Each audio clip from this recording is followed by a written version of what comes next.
voilà en prison c'est pas voilà en prison mooy ngay jot loolu monnaie locale la. donc c'est pas système d'échange pour capter économie bi bañ mu tasaaroo. léegi nag man li ma gëm. waaw mooy ci débat bu sérieux noonu la réponse de votre candidat devait être technique mais Amadou Ba moo njëkk tirer les hostilités. Il a donné une réponse technique sur la. Non, il a apporté une réponse pas à son niveau vraiment. Pas à son niveau am na vraiment. parti bu la neexul. d'accord Non, pas. Mais il a donné une réponse technique. Il a donné une réponse, mais. Ah si. peut mieux faire quoi. Non, il pouvait mieux faire. Abdou sa question tamit bu fekkee jëwriñ am na ñu boole ñeent yëpp joxandoo ko. mu toll comme que day bañ ko dog quoi. après ñu relance. La question c'est surtout concernant la déclaration de patrimoine. Le candidat Diomaye Faye lancé na ko défi. Est-ce que dina répondre ci défi boobu? Si l'on sait que mu ngi am dans un cadre informel parce que les candidats ne sont pas assujettés à la déclaration de patrimoine. boo demee bañ fal la ci ngay am obligation pour def ko. ma def peut-être benn rappel boo xam ne ça peut irriter certains Sénégalais. Le président de la République quand il a été réélu dafa ko bien que doon na presser ses ministres pour leur donner un délai de 45 jours pour ñu def ko mais en ce qui le concerne lui defe naa ne bosam bokk na ci bi nga xam ne moo war a gën a mën a joxe l'exemple pour que bu Badio Camara dafa ko woon bon certains soutenaient que dafa bëggoon jàll tranquillement ci élection bi et tout bon c'est leur avis mais li gën a am solo mooy puisque c'est la Constitution qui le consacre est-ce que Amadou Ba pour donner des garanties de transparence au cas où peut-être les Sénégalais wóolu ko jox ko réew mi est-ce que moom pare na pour def cette déclaration de patrimoine. ñeenti questions yi ñëw na. yëpp bi moom yomb na il va gagner au premier tour et il fera sa déclaration. mais kon mënu ko def avant ñuy dem ci élection. bon il appartient pas à Diomaye. avant non mooy dina ko def. avant ñuy egg ci cadre légal je veux dire maintenant tout de suite parce que moom il parle du temps immédiat. Oui.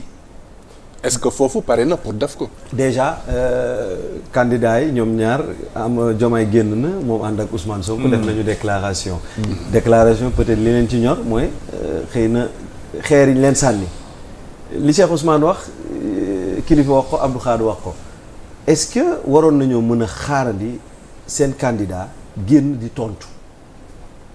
waaw man dama yaakaar ne. su ko defee nga mën a ramasser suñu laaj yëpp. période campagne la rek. wax ne vraiment ndongo buy ŋàññ sëriñam du ndongo bu wër ni mu ko waxee en français foog naa seuls les mauvais élèves s'attaquent à leur maître d'une certaine manière kooku yaakaar naa ne loo xam ne la. président Macky Sall attaqué woon na Abdoulaye Wade. ne loolu yaakaar naa ne. campagne waaw li ma bëgg wax mooy garaawul daal ni mu ko tontoo. kon garaaw ni mu tontoo noonu du lu diis trop daal wax dëgg yàlla mais. ni ma ko waxee xalaataat ko on attend encore les propositions sérieuses et structurantes du duo Joe et Avril Dalton. mais nga xam ne ñoom génn nañ ci kaso bi waaye seen jikko soppiwul ci xarabante ak xastante. doguma la mais est-ce que quand même lire nga les propositions qui ont été faites par la coalition Diomaye. Ils ont un programme. parce que loolu aussi c'est à nous journalistes ñu rétablir un peu la vérité. Oui. Parce que ñoom ils ont bien un programme. Oui. J'ai le document en face de moi. Oui. J'ai le document de Amadou Ba en face de moi. Oui. Quels sont les points saillants de ce programme-là ñun gisuñu. Non ñoom ñoo leen koy définir mais le document existe. non des documents ñëpp ko am les 19. non même les 200 en avaient. 7 pages ngeen joxe de. Oui mais xam nga yéen vous avez fait des propositions yoo leen xam ne gëm ngeen ne baax na pour le Sénégal. Mais de la même manière d'autres candidats ont fait des propositions. ba pare ñoom jàpp nañu ne loolu war na mën a ñoŋal. lenn daal parce que ñun ñi ngi xool programme yëpp. soo amaatee yeneen sax jox li ñu seetlu en dehors de. quelques propositions qui de notre point de vue dafa xaw a manqué d'ancrage. li ci bëri na ci ay renforcer. consolider élargir. ça veut dire qu'ils partent de l'existant.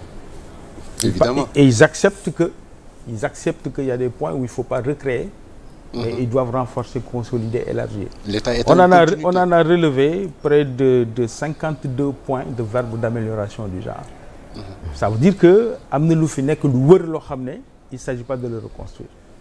Et par ailleurs, c'est pas un hasard sur certaines choses, parce qu'il y a quelques-uns de nos cadres qui sont passés de leur côté et qui ont un impact sur l'amélioration de leurs documents. On le regarde aussi subtilement, mais ça aussi c'est la marche normale de la démocratie et c'est la continuité de l'État aussi, loolu bañuñ ko. Donc au-delà du discours politique, oui, nit ñi bind nañ ay documents joxe et c'est ça aussi d'ailleurs le rôle d'une campagne présidentielle. C'est que ku nekk indi sa proposition ak sa contre-proposition ak li jëwriñ Diassé doon wax sànq ñu saytu aussi. ñu saytu balaa ñooy ni ñu ko waxee sax. bàyyi ko muy continuer. voilà bàyyi ko muy àggal. wéyal liggéey bi. waaw même ma fàttali rek ne quand même liggéeyoon na 2012 ba 2019. dem saytu kook askan wi joxaat ko confiance ci ni ma déggee du sa xarit trop président de la République mais askan wi delloon na ko confiance à hauteur de 58%. Ça veut dire aussi que Sénégalais yi wóolu la ci premier mandat am. nit nag si attention jëwriñ dañ lay déglu. dafa am moment yoo xam ne c'est important te loolu mooy indi danger yi ñuy dund après. Les 50% de la victoire de Macky Sall de 2019 nekk fi di ko natable c'est comme Donald Trump aux États-Unis bu reconnaître Biden ba léegi. C'est extrêmement dangereux gis nga démocratie lenn rek moo ko laal confiance. xam nga confiance am na une première traduction bu ñu mën a joxe ci kóolute mais am na deuxième terme mooy rafet njort ci suñu biir. suñu rafetul njort ci suñu biir mënoon tabax dara c'est-à-dire que loo ci mënti xalaat mooy conseil constitutionnel. nit ñi wax nañ ci lu ne mais dañu ne la mu wax. ak la mu décidé kenn du ci ñëwaat. mais est-ce que mën nañoo rafet. mais loolu moo tax ñu mën a dox ensemble. sinon balaa dara di xew Cheikh Ousmane wax ko mu ñëw mu duróog li Cheikh Ousmane di wax est-ce que kooku ñun bu yàggee du def rupture ci confiance boobu noonu mooy nga ne ma suba élection yi ñu jëm premier tour lay am nangam % la. ñaari candidat ñooy dem diw ak diw la. ma ñëw effectivement ni nga ko waxee lépp amee noonu. waaw ñun loolu est-ce que du créer tamit. mais Djibi sëñ Ousmane jox na fi ay pronostics semaine dernière. seen xarit bi semaine dernière jox na fi ay pronostics yu leer. su yàlla defoon mu yegg si xanaa kon da ko mbuxum wala da ko def. non nañ rafet jot xamal tax dala xamal dara.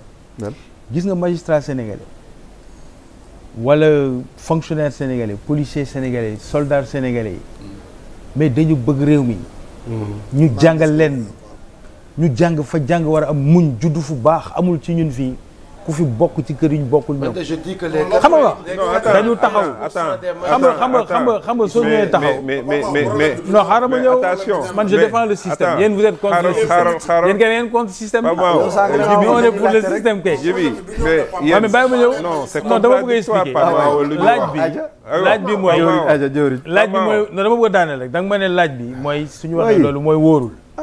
ma di la xamal ne ñii ma la limal ni ñooy joxe résultat ak yéen journalistes yi ku attaqué résultat système bi nga attaqué. mais pas Mao. dafa am limite gis nga démocratie pour mu dox. il faut ñu rafet njot suñu biir limiter suñu combat quelque part. Cheikh Ousmane maa ngi jégalu yéen parce que instant yi ñu toll nii pas Mao mënul wax rafet njort ci juge yi rafet njort ci président. tu vois ci acteurs yëpp. rafet non mais ñuy renvoyer ay élections à 10 heures de leur ouverture. parce que diw moo toll fële ca Qatar. accuser ay juges. dëgg la accuser premier ministre. président waa parti boobu attaqué ko au niveau du parlement. parti au pouvoir appuyé ko ñu arrêté processus électoral bi. ne nañ ko saytu. koo xamante ni accusé wul Amadou Ba. lu ma accusé xam nga kan la accusé le premier ministre du Sénégal non attends. waaw te premier ministre du Sénégal ne am nañ ay preuves. est-ce que comprendre que président ubbi ci kii loolu. c'est contradictoire ak li ngay wax parce que bu fekkoon ni nga ko waxee ni juge yi am nañu qualité ci ñoom xam nañ ni ñoom ñu wóor lañu kon su boobaa man je ne vois pas que ñuy arrêter benn procédure su boobaa dañ leen doon war a wax ñoom. ñu rafet njot rek. non ñoom boo fekkee ne am nañ ay preuves. nañ dem justice directement mais processus électoral bi day continuer. bu fekkoon ni président wóolu na juge constitutionnel yi. yow non bu rafet njort moom bu koy teg nañ ko yóbbu fépp. mun naa ci tontu mais damay confirmer rek Dieuwrine Ndiassé moom président de la République du xaritam ndax man waxuma président man dama ne ñun déglu rek déglu naa la déglu ma dama ne ñun acteurs yëpp y compris le président de la République ñun ñëpp pour mu dox il faut que ñu rafetante njort suñu biir sinon du dox. Je ne parlais pas spécifiquement pour le président man Pape Mahawa Diouf sama jëmm bopp dama doyloo samay kàddu man li may wax mooy pour tous les acteurs parce que élection confiance moo koy doxal début bi ba fin ba c'est-à-dire journaliste bi ñëw di contrôler l'administration territoriale les observateurs nationaux internationaux suñu yeggee ba ci kaw ba ne ki jiite 18 millions de Sénégalais yi les suffrages exprimés toll nañ ci 58% acteurs politiques yeeg observateurs yëpp dañu war a ne gongo parce que soo nee du leerul rek ndaw yi ñuy seetaan jàpp nañ ne suñu système baaxul. non warul demee noonu nag. ah si je suis désolé mais warul demee ba pare parce que lan moo tax warul demee noonu parce que 2011 fii lañ fi taxaw song Abdoulaye Wade ne ko jëlal élection yi ci loxo. ministère de l'intérieur jox ko une organisation autonome et indépendante tu vois loolu ak i boobu ñu amoon te Macky Sall bañ ko jëlee ci loxo ministre de l'intérieur Abdoulaye Wade kam ko joxoon Macky Sall wóoluwul woon sax kooku daf ko critiqué woon ak i boobu ñu amoon Benno Bokk Yaakaar ba mu ñëwee daf ñu ko xañ est-ce que yaa ngi dégg wax ji fii lañ ko taxaw laaj 2019 bi nga ko laaj defuma ko ba muy ñetti yoon kon mënoo ma wax ni nañu rafet njort ci moom est-ce que yaa ngi dégg wax ni mënoo rafet njort ci moom tu vois moi j'ai le droit que ma ñaaw njort man j'ai le droit que ma ñaaw njort comme tout bon Sénégalais non damay ñaaw li jëriñ wax foog mu d'accord benn affaire mooy confiance n'exclut pas le contrôle. Le président de la République, président Macky Sall, en 2012, lorsqu'il était candidat, il avait mis en garde les juges du Conseil constitutionnel. On était présents. Ça ne veut pas dire que de remettre en cause seen intégrité. Mais def na leen rappel. Mais rappel boobu moom la nit ñi di def. Surtout que ni y a un problème, y a un débat qui se pose. te débat boobu mais majorité au pouvoir ñoo ko sooxal ñoo ko gën a dundal. PDS rek mais mënul toxal comme ni ko Pape Moussa di waxee mënul toxal tuuru ngénte ci dëkk bi. du régime Benno Bokk mais bien sûr y a une partie de Benno Bokk Yaakaar bu ci gis seen affaire mais man loolu kaas naa ko plateau yi man nee na li gën a sacré ci suñu justice nga xam ne mooy sommet bi mais loolu le président Macky Sall lim ñu desel ñun mooy protéger loolu warul bàyyi benn homme politique pour des calculs yu kenn xamul mais nga remettre en cause l'intégrité de ces juges-là mais bëgg leen traîner dans la pâture. ay juges yoo xam ne seen bopp yi dafa weex taal ñu am 40 ans de service le conseil constitutionnel def bu dee 19 yi d'accord ma ci.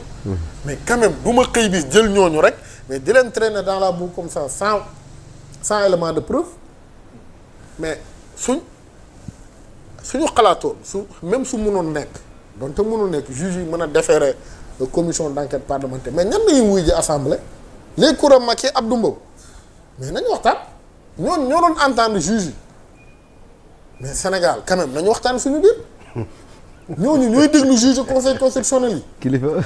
non nañu waxtaan. Abdou Mbow sax ça va quoi. non nañu waxtaan quoi y a un problème non xam nga. xoolal non xam nga y a un problème gis nga mbir bu nekk nañ ko bàyyi fi mu ne mënoo jël xëy bis rek jël mag. mais lan mooy problème bi ci loolu. non mais ils n'ont pas les compétences de leen déglu mais ci droit lan la ñuy wax ak ñoom ci droit lan lañ leen di laaj. mais commission d'enquête parlementaire du loolu woon. niveau bi assemblée ba rek nga fi war a wax quoi. waaw niveau bi quoi niveau bi. c'est la représentation du peuple. loolu mooy critère bi. waaw mais bon amoo beneen critère boobu. mais malheureusement mais xam nga foofu xam nga li nga ciy comprendre mooy xool day ñëwaat. non mais attention. peuple bi du dafa jël Cheikh Ousmane jël kii kilifa jël kii déedéet dañoo fal benn leader mu tracé benn feuille am ne man diw ak diw ñoom laa yóbbu. non jibi mooy façon bi ñuy falee député pose problème. faa ñu leeral loolu ma xaw a. façon bi ñuy falee député ñoom laay yóbbu ca pencum ndaw réew ca élection ba. jibi xam nga lan moo ci nekk ba tey ni ñuy falee député ça pose problème. askan bi tout est à revoir actuellement. Le système d'élection pose problème aussi. merci ça pose problème parce que feuille ba photo ñooñu nekkuñu ci seeni tur kese ca. mais soo yeggee foofu. dañuy am courage yu dem jusqu'au bout. waaw. am nañ crise des représentations. waaw journalistes yi. waaw députés yi. waaw hommes politiques yi. waaw et parfois même malheureusement. bon du ma fa yegg. mais crise de la représente ñi ñu yaakaar yëpp ñi ñuy représenté parfois am na une vraie crise. fépp am loolu mais crise bi pourquoi. mais moo tax nag ñu war a ñu war a am donc bokk ma jaa ko gën. moo tax ñu war crise loolu ñu war a da ngay xool sa bopp responsabilité bi la war. en tant que politique nga ne ñun kat politique yi. nii la ñu war a taxawee yaa problème xam nga man li ma gëm. mais nag après nag ñu xool ñeneen ñaa ñeneen ña.